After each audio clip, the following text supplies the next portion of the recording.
नमस्कार, मेरा नाम है उपासना और आप देख रहे हैं द लल्लन टॉप का डेली फाइनेंशियल बुलेटिन खर्चा पानी। थोड़ा सा फॉर्मेट अलग है लेकिन जानकारी वही पूरी की पूरी लल्लन टॉप मिलेगी। सिद्धांत है, सिद्धांत से आप वाकिफ होंगे, पहले भी वो ये शो संभालते आए हैं। बहरहाल आज जो बजट पेश हुआ है उसमें हम उसको इकोनॉमिक व्यू के साथ देखेंगे कि किसके ऊपर कितना असर पड़ रहा है, कहाँ उठापटक हुई, तमाम चीज़ें दिन भर से डिस्कस कर ही रहे हैं, लेकिन खर्चा पानी के नज़रिए से देखते हैं। सबसे पहले शुरुआत करते हैं शेयर मार्केट के साथ। जो दो मेन इंडेक्स हैं हमारे, सेंसेक्स और निफ्टी, उनका हाल देखते हैं। दिन भर दोनों इंडेक्स में 1.5% तक की गिरावट आई थी, लेकिन आखिर जब 3:30 बजे बाजार बंद हुआ तो बाजार में रिकवरी आई और फाइनली जो सेंसेक्स है वो 73 अंक नीचे 80,429 के लेवल पर बंद हुआ और निफ्टी इसी तरीके से 30 अंक सेटल होकर के नीचे जाकर के 24,479 के लेवल पर बंद हुआ। सेंसेक्स की 30 कंपनियां आती हैं सेंसेक्स के अंदर, उसमें से 13 कंपनियां जो हैं वो फायदे में रही। निफ्टी की 50 में से 23 कंपनियां फायदे में रही और 27 को नुकसान हुआ। बहुत ज्यादा दिन भर जो हम लोगों को एक्टिविटी दिखी, जैसे जैसे बजट के अनाउंसमेंट हो रहे थे वैसे वैसे इधर मार्केट के शेयरों में तेजी दिख रही थी, चाहे हाउसिंग से रिलेटेड शेयर हो, चाहे फार्मा से रिलेटेड शेयर हो, चाहे खेती से रिलेटेड शेयर हो। इतना ज़्यादा मैंने आपको ब्यौरा दे दिया है। डिटेल में हम सिद्धांत से पूछते हैं कि सिद्धांत आप बताइए, बजट के अनाउंसमेंट जैसे जैसे हो रहे थे मार्केट कैसा कैसा रिएक्ट कर रहा था? यार देखिए, उपासना, बजट में हमेशा जब भी बजट आता है तो मार्केट के सेंटिमेंट को देखा जाता है। मार्केट में निवेश करने वाले देखते रहते हैं कि वो वित्त मंत्री का भाषण किस ओर जा रहा है, वो किस ओर दिखना झुकी हुई दिख रही हैं। वित्त मंत्री की कुर्सी पे जो व्यक्ति बैठा है उसका झुकाव किस तरफ है।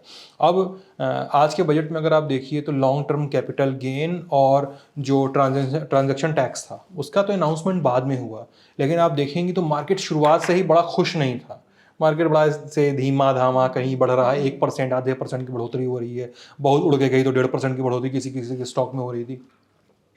इसका रीज़न ये था, बेसिक जो रीज़न समझ में आता है, क्योंकि मार्केट को ये देख के समझ में आता है कि बजट किस तरफ जाने वाला है। क्या बजट आम आदमी की ओर जाने वाला है या बजट के राजनीतिक मतलब है। तो आज का बजट बहुत ज़्यादा राजनीतिक तो रहा है, ठीक है। आज का बजट बहुत ज़्यादा राजनीतिक रहा है क्योंकि बिहार और आंध्र प्रदेश को स्पेशल पैकेजेस दिए गए हैं। बिहार को 41,000 करोड़ के आसपास का पैकेज मिला है, आंध्र प्रदेश को 15,000 करोड़ के आसपास का रीऑर्गेनाइजेशन एक्ट के तहत पैकेज मिला है। तो आपको समझ में आता है कि नहीं, व्यक्ति स्पेसिफिक नहीं है, ये लोगों के हाथ में पैसा लाने की जुगत कम है, ऐसा दिखता है। फिर वो एम्प्लॉयमेंट जनरेशन के लिए स्टाइपेंड मिल रहा है, आपको 5,000 रुपये मिल रहा है महीने, किसी को इंसेंटिव के तहत मिल रहा है, उसके बारे में आगे बात करेंगे। लेकिन वो मार्केट ऐसे नहीं देखता है कि ये आदमी के हाथ में पैसा आ रहा है और ये मार्केट में आएगा।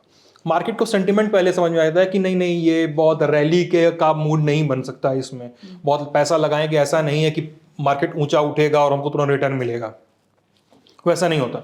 और फिर वो LTCG की लॉन्ग टर्म कैपिटल गेन की घोषणा होती है और ट्रांजैक्शन टैक्स, मतलब आप, मैं मोटी भाषा में समझूं, अभी हम लोग एक्सपर्ट से अपने समझेंगे ही कि आपने कोई शेयर खरीद के लंबे समय तक होल्ड किया हुआ है, आपको लग रहा है कि वो बढ़ रहा है, उसको बेचेंगे तो पैसा कमाएंगे। फिर आपने जब बेचा उस पर पैसा कमाया, फिर आप ट्रांजैक्शन कर रहे हैं रोज, उस पर भी आप टैक्स दे रहे हैं। लेकिन आपने जब बेचा तब भी टैक्स दिया और ट्रांजैक्शन कर रहे हैं तब भी टैक्स दे रहे हैं, उसकी होल्डिंग पे भी टैक्स दे रहे हैं और उसको ट्रांजैक्ट करने के समय भी टैक्स दे रहे हैं। तो it's a two way money going to the government. तो मार्केट को ये लगा ये थोड़ा सा एंटी मार्केट सेंटिमेंट का रेगुलेटर यहाँ पे घूम गया, ऐसा थोड़ा सा, इस वजह से मार्केट धीमे धीमे थोड़ा सा गिरने लगा। देखिए, एसटीटीटी का जो बढ़ना है वो थोड़ा सा मार्केट एक्सपेक्ट कर रही थी और इसका इमीडिएट इम्पैक्ट ये रहेगा, जो ट्रेडर्स है, ट्रेडर्स को डेफिनेटली इसका थोड़ा सा असर इनके ट्रांजैक्शन कॉस्ट पे आएगा। इन्होंने ऑलरेडी एसटीटीटी इक्विटी पे लगाया था, अभी जो फ्यूचर और ऑप्शंस के जो इंस्ट्रूमेंट्स है वहां पे इन्होंने एसटीटीटी का रेट बढ़ाया है। और कहीं ना कहीं देखिए, मार्केट ये उम्मीद लगा रहा था कि एफएनओ ऑप्शंस को लेके जो चिंताएं इकोनॉमिक सर्वे में भी बताई गई थी, इसका असर बजट में भी आएगा और ऐसा ही हुआ है। हालांकि ये कोई बड़ी मात्रा में इंक्रीज हुआ नहीं है, बट फिर भी डेफिनेटली ट्रेडिंग वॉल्यूम में थोड़ा बहुत इशू आ सकते हैं, ट्रांजैक्शन कॉस्ट बढ़ सकते हैं। और जो बाजार में हमने देखा, जो इनिशियल बिकवाली आई थी वो उसी कारण से आई थी कि ब्रोकिंग कंपनियां है, एक्सचेंज के वॉल्यूम्स है, ये थोड़े बहुत डेफिनेटली इस कारण से हिट हो गए। लेकिन मीडियम टू लॉन्ग टर्म में मुझे लगता है कि ये सारा असर न्यूट्रलाइज होगा। बट हो सकता है कि इन द शॉर्ट टर्म ये जो आया है ये डेफिनेटली कैपिटल मार्केट के पॉइंट ऑफ व्यू से एक नेगेटिव कदम है। इससे डेफिनेटली थोड़ी बहुत शॉर्ट टर्म में नेगेटिविटी मार्केट्स में रह सकती है। देखिए लॉन्ग टर्म कैपिटल गेन्स में पूरी तरह से मार्केट इस डिसीजन के लिए बिल्कुल तैयार नहीं था। ये तो एक बड़ा नेगेटिव सरप्राइज आया है और हमने देखा कि ये भी अभी 2.5% से बढ़ा है, अभी 12.5% लॉन्ग टर्म कैपिटल गेन्स हुआ है। तो गवर्नमेंट का नजरिया यही है कि बाजार अच्छी तरह से चले हैं पिछले साल 1.5 साल से, बहुत अच्छा पैसा निवेशक बना रहे हैं। तो थोड़ा-सा मैं समझता हूँ कि प्रोफेशनल इन्वेस्टर्स को, जो रिटेल निवेशक है, उनके लिए दिक्कतें बढ़ेंगी क्योंकि देखिए कहीं न कहीं मार्केट में ऐसा उम्मीद था कि मुश्किल से हमारे पास 10 करोड़ डीमैट अकाउंट है, उसमें से 50-60% एक्टिव है। इक्विटी को तो एसेट क्लास को प्रमोट करना चाहिए, लेकिन ये जो कदम गवर्नमेंट ने उठाया, इससे कोई बड़ा रेवेन्यू नहीं आएगा, लेकिन जो डैमेज हो गया है सेंटिमेंट में, वो शायद थोड़ा-सा समय और लगे क्योंकि गवर्नमेंट के पास रेवेन्यू तो ग्रोथ अच्छी थी, लेकिन फिर भी उन्होंने कैपिटल गेन्स टैक्स में बहुत शॉर्ट टर्म जो 15% था वो 20% किया है, लॉन्ग टर्म जो 10% था वो 12.5% किया है। तो इसका असर डेफिनिटली नेगेटिव होगा। हाँ, हो सकता है लॉन्गर टर्म में थोड़ा न्यूट्रलाइज़ हो क्योंकि लोगों को इक्विटी में पैसा डालना ही है, बट कहीं न कहीं सेंटिमेंट थोड़ा-सा इफ़ेक्ट होगा और ये मेरे ख्याल से एक नेगेटिव कदम है क्योंकि इक्विटी को बढ़ावा देने के बजाय यहाँ पे थोड़ा-सा नेगेटिव तरीके से यहाँ से ज़्यादा टैक्स लेने की कोशिश गवर्नमेंट ने की है। मार्केट ये देख रहा है कि हम तो प्रॉफिट कमाने आए हैं और प्रॉफिट पर अभी तक नज़र थी सरकार की, रहती रही है, लेकिन उस चीज़ को बढ़ा दिया गया है। तो जाहिर सी बात है जब अपनी जेब से पैसे जाएंगे, वो जो वॉलेट में प्रॉफिट के सामने जो अंक दिखते हैं, जब उसमें कटौती होगी तो सबको बुरा लगता है। बहरहाल आगे बढ़ते हैं और दूसरे अनाउंसमेंट्स की तरफ।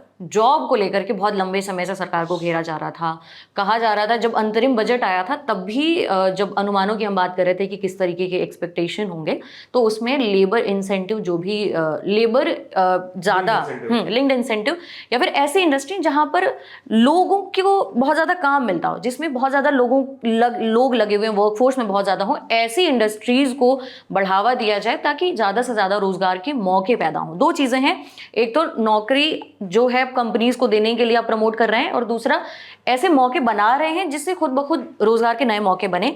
उन तीनों स्कीम के बारे में बताइए कि किस तरीके से पुश देने की कोशिश की गई है और क्या ये पीएलआई वाला हाल भी हो सकता है इसका या फिर एक्चुअली में थोड़ा सा बेटर हाल हो अभी सकता तो पता नहीं कि ये कितना इम्प्लीमेंटेबल है, कंपनियां इसमें कितनी रुचि दिखाएंगी, लेकिन उस पर बाद में बात करेंगे।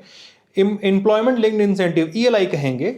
एलआई को लाने के में तीन चीज़ें हैं उसमें बेसिकली। एलआई में कोई आदमी अपनी पहली नौकरी शुरू कर रहा है, कोई भी इंसान अपनी पहली नौकरी शुरू कर रहा है, तो उसको अगर उसकी अधिकतम तनख्वाह 1 लाख रुपए प्रति महीने है तो सरकार उसको 15,000 रुपए की वेज देगी और 3 किस्तों में देगी, यानी 5-5 हज़ार की 3 किस्तें होंगी, बाकी या कुछ और किस्तें बनती होंगी। और पहले रोजगार पे अगर कोई कंपनी उसको नौकरी दे रही है उस व्यक्ति को, तो कंपनी को भी सरकार प्रोत्साहन राशि देगी। और इसके अलावा कंपनी अगर दे रही है तो कंपनी को प्रति व्यक्ति 3,000 रुपए, एक व्यक्ति को कंपनी एम्प्लॉय करती है तो 3,000 रुपए हर व्यक्ति को एम्प्लॉय करने की प्रोत्साहन राशि मिलेगी। लेकिन एक कैच है इसमें कि सारी कंपनियों को जो साल 1951 में बनी employment provident fund organisation, employees provident fund organisation है, ईपीएफओ, उसमें उसका निवेशक होना चाहिए सारी कंपनियों को। अगर आप ईपीएफओ के निवेशक हैं तभी सरकारी सुविधा का लाभ उठा सकते हैं, वरना नहीं। इसके अलावा सरकार ने देश में काम कर रही 500 शीर्ष कंपनियों में इंटर्नशिप की योजना भी सरकार लेकर आई। इस पे पॉलिटिकल किस्म की बहस भी हो रही है। कांग्रेस बोली तो हम अपने मैनिफेस्टो में लेकर आए थे, पेज नंबर फलाना ढमकाना देख लीजिएगा, इस तरह की बहस भी हो रही है।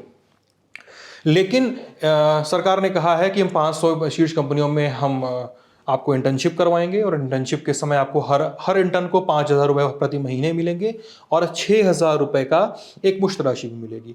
मतलब मैं अगर जाता हूं तो मुझे 5,000 रुपये पर महीने मिलेंगे और प्लस 6,000 रुपये का एक ज्वाइनिंग अमाउंट टाइप का भी कुछ मिल सकता है। इसके अलावा जो कुछ और चेंजेस हैं जो रोजगार के रूप में दिखते हैं कि एमएसएमई लोन में मुद्रा लोन का लिमिट बढ़ा के 20 लाख कर दिया गया है। पहले 10 लाख था मैक्सिमम लिमिट किशोर का, उसको 20 लाख कर दिया गया। फिर वो क्रेडिट गारंटी स्कीम के तहत क्रेडिट गारंटी स्कीम को भी तहत किया गया है। मतलब अगर मुद्रा लोन लैप्स करता है तो सरकार उसकी भरपाई करेगी, बैंकों को कभी कभी बैलेंस शीट में नुकसान ना हो। इसके अलावा स्टार्टअप्स में लगने वाला पहले एंजल टैक्स होता था कि किसी व्यक्ति ने अपना स्टार्टअप शुरू किया, उसको एक टैक्स देना पड़ता था उसको अपने कैपिटल गेन पे, तो उसको भी खत्म कर दिया है सरकार ने। अब कॉर्पोरेट टैक्स में जो फॉरेन कंपनियां हैं उनके कॉर्पोरेट टैक्स में भी कमी लाई है सरकार। 40% था, उसको 35% तक लेकर आ गई है कि काम कर सके लोग। तो हमारे यहाँ टैक्स बहुत ज्यादा है और कई बार कंपनियां इसकी शिकायत करती रहती हैं सरकार से।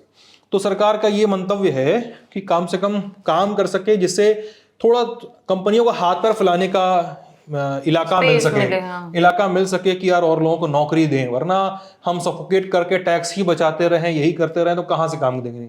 ये नौकरियों को लेकर सरकार की चिंताएं इतनी समझ में आती हैं। अब ये कितनी सफल होंगी, पीएलआई स्कीम की राह चल जाएंगे। पीएलआई स्कीम के फेलियर को, पीएलआई स्कीम के लूप होल्स को सरकार नहीं मानती है, लेकिन अर्थशास्त्री मानते हैं। क्योंकि सिद्धांत, बीच में जब कल आर्थिक सर्वे आया था तो उसमें पीएलआई को लेकर के अपलॉड किया था, मतलब तारीफ की थी, सराहना की थी। और 2 ही 3 ऐसे इंडस्ट्रीज है जिनमें थोड़ा बहुत भी सही लेकिन दिखा है। बाकी जिन इंडस्ट्रीज के लिए, और ऐसे बजट आने से पहले भी कहा जा रहा था कि पीएलआई कुछ ही इंडस्ट्रीज के लिए सक्सेसफुल रह सकती है या होती दिख रही है। बाकी जिन इंडस्ट्रीज में हालत वैसी दिख रही है कि म्यूटेड है, कुछ बहुत ज़्यादा खास नहीं हुआ है, उनमें बंद ही कर देना चाहिए और फोकस वही लेबर इंसेंटिव वाली स्कीम्स पर लगाना चाहिए जिनमें पीएलआई का फायदा दिखा है आर्थिक सर्वे के हिसाब से। वो ऑटो कंपोनेंट और जो इलेक्ट्रॉनिक्स मैन्युफैक्चरिंग वाली कंपनियां हैं, जैसे आईफोन की मैन्युफैक्चरिंग अपने यहाँ होती है, इन कंपनियों को फायदा मिला है। और अभी भी कह रहे हैं कि हमारे पास प्रपोजल है, तो अगर कुछ इंडस्ट्रीज के लिए तो उनको रखें, बाकी को बंद कर दें। क्योंकि उन कंपनियों का मार्केट बड़ा है ना, उन कंपनियों के प्रोडक्ट लिंक इंसेंटिव उसके साथ ज्यादा काम करें, इसका प्रोडक्ट का बाजार बड़ा है। हम 20 लाख लोगों के लिए प्रोडक्ट बनाएंगे और उस पर हम सोचेंगे उनको लिंक इंसेंटिव भी अच्छा मिले, that's not possible for us. वो 2-4 करोड़ ग्राहकों को कैटर करने वाली कम से कम कंपनी होनी चाहिए जो इतने बड़े मास स्केल पे करे, तो उसको प्रोडक्शन करके उस स्कीम का फायदा उठा तो उसके इंसेंटिव का साइज भी उसको बड़ा दिखेगा। छोटे प्रोडक्ट लाइन पे आपको इंसेंटिव का साइज उतना बड़ा दिखेगा नहीं, ये भी तो एक मसला है ना। तो देखते हैं ईएलआई में क्या होता है, पीएलआई की राह जाता है, ये किधर जाता है, ये भी देखने का मसला है। लेकिन ये तो था कि सुनने में जब ये था कि जब नए पहली बार नौकरी करने वाले युवा आएंगे, उनको 3 महीने तक उनकी पहली सैलरी के हिसाब से 15-15 हज़ार रुपए 3 महीने उनको देगी सरकार। नो डाउट सुनने में 15,000 रुपए शायद 3 किस्तों में देगी। 15,000 रुपए 3 किस्तों में देगी, ऐसा है। ठीक है। लेकिन मुझे तो सुनने में पर्सनली ठीक लगा था। हो सकता है जिस हिसाब से माहौल हो, जिसको कुछ भी नहीं मिल रहा उसको थोड़ा सा ढांढस बंधे। बहरहाल आगे जो भी इसके कैसे इस तरीके से ये इम्प्लीमेंट हो पाता है, क्या असर है क्या नहीं है, कंपनियां इसको लागू कैसे कर पाती हैं, लागू कर पाने में बहुत बड़ा सिस्टमैटिक एक स्ट्रक्चर डेवलप करना होगा। और आखिर में जाते जाते हम इनकम टैक्स पर बात कर लेते हैं, जिसको लेके हम बहुत लंबे टाइम से वीडियोस करते आ रहे हैं खर्चा पानी में। आप लोगों को पसंद भी आ रहा है, आप लोगों ने भी अपनी राय शेयर की है। बहुत बड़ा बदलाव नहीं हुआ है, लेकिन हुआ है इतना कि 17,500 रुपये तक की बचत हो जाएगी आपकी नए टैक्स रिजीम में। नए टैक्स रिजीम में। पुराने वालों को कुछ भी नहीं मिला है। सरकार ने इनडायरेक्टली ये कहने की कोशिश की है कि आप छोड़ दीजिए उसका रास्ता, उसमें से कोई उम्मीद मत रखिएगा हमसे, हम नए वाले को ही प्रमोट करेंगे। तो सरकार ने कहा भी है कि 2/3 जनता भी न्यू टैक्स रिजीम में आ चुकी है। मुझे लगता है कि आज की घोषणा के बाद बहुत सारे लोग ऑलरेडी ये सोच ही रहे होंगे कि भाई स्विच कर ही जाते हैं। हाँ, लेकिन अभी भी ओल्ड टैक्स रिजीम में बहुत सारे फायदे हैं जो न्यू टैक्स रिजीम में नहीं है। आपको वो कई सारे जो रिम्बर्समेंट क्लेम कर सकते हैं, वो सब आपको न्यू टैक्स रिजीम में नहीं मिलता है। अब जेन्युइनली जिन लोगों ने ये सारी चीजों में इन्वेस्ट कर रखा है उनके लिए तो शायद बेनिफिशियल लगता होगा। हाँ भाई, जो हाउस लोन लेके बैठा है, होम लोन लेके बैठा है, जो एचआरए क्लेम करना चाहता है, बच्चों की पढ़ाई वगैरह के लिए सारी चीजें हैं, जीवन बीमा वगैरह के पैसे जिसके पास है, तो वो तो क्लेम करना चाहता ही है, निवेश का फायदा उठाना चाहता है। अच्छा, लेकिन वित्त मंत्री सीतारमण ने कहा है कि ये जो हम लोगों ने नए टैक्स रिजीम में थोड़ा सा फेरबदल किया स्लैब में, उससे सरकार को 7,000 करोड़ का घाटा होगा। क्या ये जो बदलाव है इनकम टैक्स पेयर्स के लिए है इतना बड़ा कि उसको उस पे अपनी छाती पीट सकें कि हमने भाई अपना 7,000 करोड़ का नुकसान लेकर के आपको फायदा पहुंचाया? नहीं, मुझे नहीं लगता है 7,000 करोड़ का घाटा सरकार के लिए बहुत बड़ा घाटा है। सरकार अगर 41,000 करोड़ के लिए बिहार को दे सकती है, 15,000 करोड़ आंध्र प्रदेश को दे सकती है, तो मुझे नहीं लगता है 7,000 करोड़ के लिए सरकार के लिए, एक्सचेकर के लिए बहुत बड़ा नुकसान है। जब सरकार अपना जो कैपिटल एक्सपेंडिचर है, पिछले बजट में, अंतरिम बजट में भी 11.11 लाख करोड़ था, ठीक है, और इस बजट में भी वो 11.11 लाख करोड़ है, तो कैपिटल एक्सपेंडिचर में आपकी कमी नहीं आई है। और आप ये भी कह रहे हैं कि पिछले बजट में आपका जो राजकोषीय घाटा था, फिस्कल डेफिसिट, वो आपका 5.1 था, इस बार 4.9 तक आ सकता है। तो मतलब आपका तो घाटा भी कम हो रहा है, तो 7,000 करोड़ कहीं तो एडजस्ट कर ही रहे होगे आप। आपके लिए इतना बड़ा अमाउंट नहीं है, सरकार है आप। ठीक है। बस आज के बुलेटिन में इतना ही। बाकी ऐसा नहीं है कि यही बुलेटिन है जो बजट पर जा रहा है। दिन भर आपको पूरे प्लेटफॉर्म पर एक एक जो भी छोटे छोटे बड़े बड़े अनाउंसमेंट हुए हैं आपके काम के, आप तक आपकी भाषा में पहुंचाए जा रहे हैं। और देश दुनिया की तमाम अन्य खबरों के लिए आप देखते रहिए द लल्लन टॉप। शुक्रिया।